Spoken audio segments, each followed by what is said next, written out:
Hi guys, I am here to do my Dewey's 24-hour readathon wrap up. I had such a good time, so much fun having Twitter, definitely. I don't know if it increased my reading per se because I was spending time, on the Twitter machine instead of reading. It was definitely a lot of fun to talk to people, and yeah, it was fun. So thank you to everyone who conversed with me yesterday. I woke up at 5 a.m. That's when the readathon starts in my time zone, and I went to bed at 5 a.m. So I was up for the full 24 hours. I took three half-hour, 40-minute naps. So I think I slept about 2 hours during the whole time. And I somehow only managed to read 15 hours and 55 minutes, so about 16 hours. So, I don't know, there's some time I would pause my stopwatch when I would do stuff. So, I feel my hair is annoying me. So maybe that's, I don't know. But yeah, so I think total I read, I forget if it was 702 or 704 pages. But I'm really pumped. I feel like that's pretty good. My average came to about 43 pages an hour, which I feel like is less than I wanted it to be. I wanted it to be like 50 pages an hour, but I wouldn't always pause it when I would do stuff. So, so that means I read even less time than I wanted to. I don't know. I got really, really, really easily distracted. So,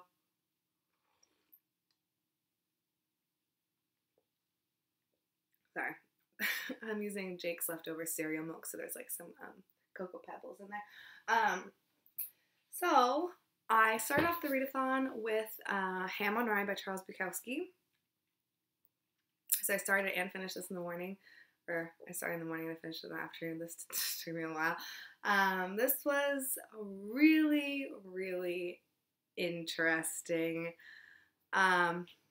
Again, the problem with readathons is I forget because I read so quickly, too much at once. But basically we're following our protagonist, in quotes because he sucks a lot, whose name is Henry Chinaski, and he's basically abused by his father, physically and mentally and emotionally, and his mother just doesn't do anything. I'm having also problems because the books that I read all are kind of similar a little bit. Well, this one and the next one I'm going to talk about. So I'm having a little bit of problems placing the events with each book. But yeah, he becomes a hardcore alcoholic and horrible person, and there's a lot of terrible stuff. It's really well written though, and really easy to get through. There is weird graphic sexual things.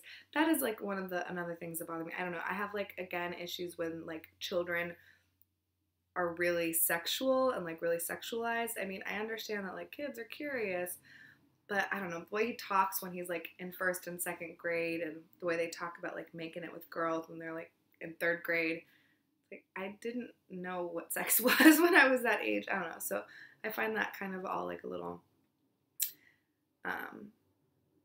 much. I don't know if that's a super accurate, a super accurate portrayal. This, I guess, is loose, not loosely, but it's supposed to be kind of a fictionalized biography-ish. I don't know. That's what Michael from Knowledge Loss told me and the internet recently. So, I don't know if that was stuff that actually happened to him, but it just felt too mature for the age that he was, because this follows him from when he's in first grade or whatever, when he's really, really young. So when he's probably in his 20s or something. But yeah, he's a super hardcore hothead. He gets insane, and I don't know. My biggest issue with him is that he doesn't communicate with the people around him. I feel like his life would be much easier if he just communicated and was honest with people. But his dad totally screwed him up. So yeah, this was a fun read. Might do a book talk about it. I feel like I say that about all my books and then I don't do any, so we'll see. The next book I finished was The Chronology of Water by Lydia Yuknavitch. This is a memoir. Oh my gosh, this was so good. Also, abusive father. She also has problems with, like, not problems, but she drank heavily and did drugs, and it's so beautifully written. Like, I can't describe to you. You have to read it. But again, this has a lot of sexual content and a lot of foul language. So if those are things that you don't like, don't read this. I feel like before I picked this up, anytime someone would talk about it, they would be like, oh my gosh, yes, you have to read it. You have to read it. Like, I thought it was an auto recommend, but it is not an auto recommend. I feel like some people would be super uncomfortable and upset reading this. I mean, I was upset reading it, but I enjoyed the process of reading it and learning about her life. And I feel like some people would not. They would be very like because she talks in really, really a lot of detail about a lot of sexual things with like very graphic words. It's not like a sexy book though, so it's not like, it's just matter of fact, like this is what happened, this, but she goes into detail about everything that happens. So yeah, I thought the writing was absolutely beautiful. She does a lot. It's called The Chronology of Water, and I feel like when you're reading it, you can kind of like feel that. You can feel that emotion, and you can feel like there's something about her writing that is like evokes the feeling of water when you're reading it. I think it's absolutely incredible, and I just found out that she's actually going to be at Powell's in 2 days. It's not for her author event, but it's for one of her friends that came out with a new book. So they're doing like a conversation together, and so I'm really, really excited. I'm totally gonna try to go to that if I'm able to.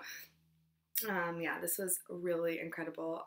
If you like sad memoirs that have a lot of feels, and I feel like a lot of, she just like touches on so many different topics in this, and it was just so good. I don't know why I'm like sad not more people on BookTube are talking about it. So go add this to your lists, people. It's good. It's good. And then the next thing that I started but did not finish was My Year of Meats by Ruth Ozeki. During the readathon I got to like the 260 mark. I read a little bit after because I was in the middle of a chapter, and it was like a really, really intense chapter. This book is also so good. I'm so happy because I feel like a month or two ago I was reading like all duds, and now everything is really good, and I'm so happy because that's what I think reading should be, amazing all the time.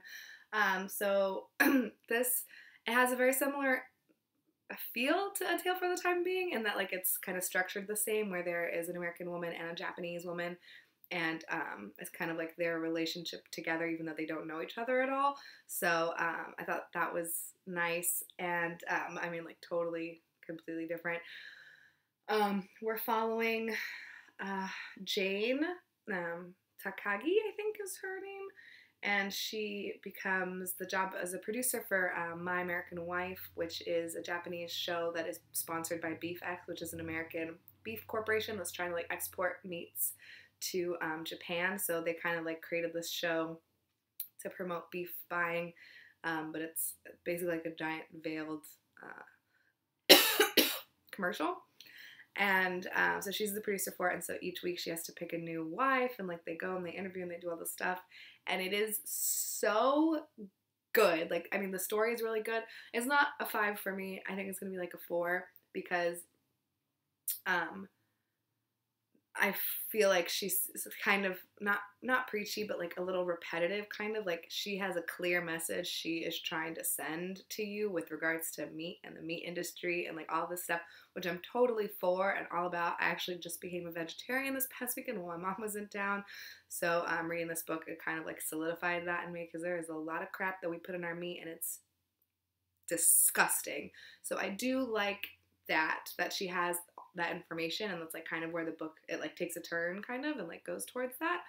But I feel like it's a little repetitive. Like she says the same thing kind of like by 3 different people, and it's like I understand. Like, you already said it once. I'm not an idiot. I mean, not that she's saying that, but you know, I don't know. Like, there's many more things that you could talk about that you don't have to probably harp on the same thing. And yeah, I don't know. I thought it was really good. I think it is really good. I'm hoping to finish this today, but I have to like work a bunch since I didn't work at all yesterday. So, yeah, incredible, and I do think it's really, really informative.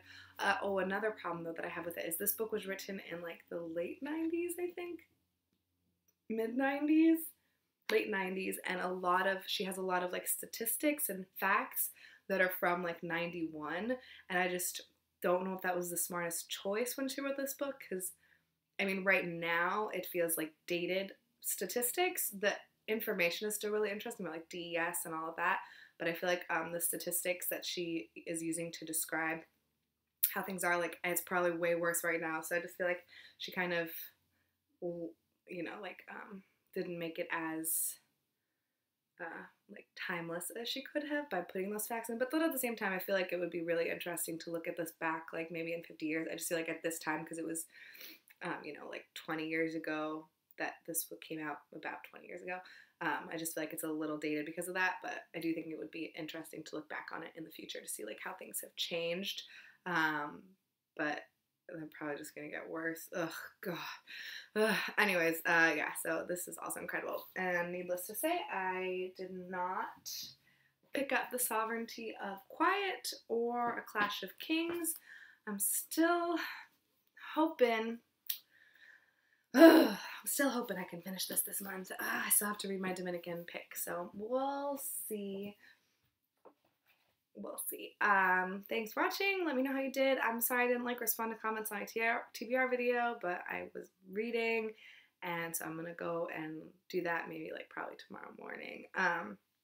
So I'm not ignoring you. I care for all of you very much. I appreciate your comments, and I just haven't had time to respond. But anyways, thanks for watching. Let me know if you participated, how you did, what's happening, how many books you read, how many pages, how many hours, how long you stayed awake. If you have a wrap-up video, I'm really behind, so let me know if you have a wrap-up video so I can make sure I go watch it. Thanks for watching.